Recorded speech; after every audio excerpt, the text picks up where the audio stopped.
Mahigpit na binabantayan ng Philippine Navy ang pagdami ng mga barko ng China na namataan sa Escoda Shoal sa bahagi ng West Philippine Sea.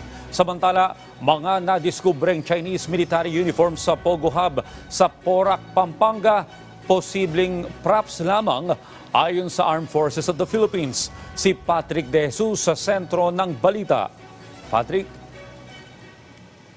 Audrey, muling dumami ang mga barko ng China sa West Philippine Sea base sa pinakahuling monitoring ng Philippine Navy. Mula sa 125 noong May 28 hanggang June 3, umakyat ang bilang sa 146 nitong linggo. Pinakamapapansin dito ang pagdoble ng bilang sa mga barko ng PLA Navy na 22.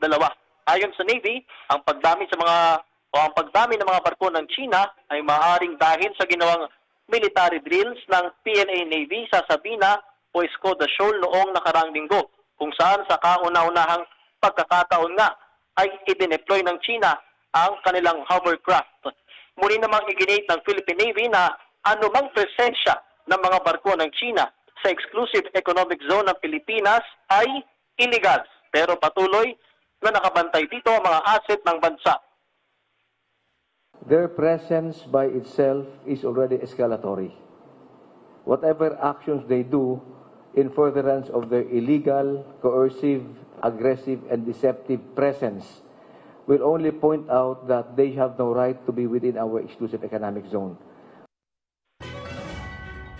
Samantala, Audrey, tutulong din ang AFP sa investigasyon sa umano'y Chinese military uniform na nakuha sa illegal na Pogo Scam Hub sa Porac, Pampanga at may tatak na PLA.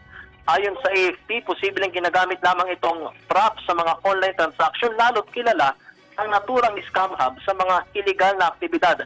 Ang kakaunting bilang din daw ng nakuhang military uniform ay para lamang sa mga deceptive activities at hindi paghahanda sa invasion o pananakop.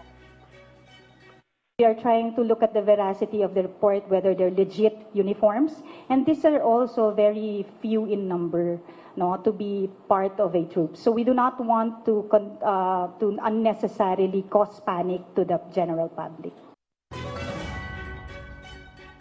Audrey, sa ngayon nga, sabi ng AFP, makikita yung kooperasyon ng lahat ng sektor, hindi lang ng mga ahensya ng pamahalaan, kundi pati na ng publiko patungkol sa usapin ng security environment ng bansa. Audrey.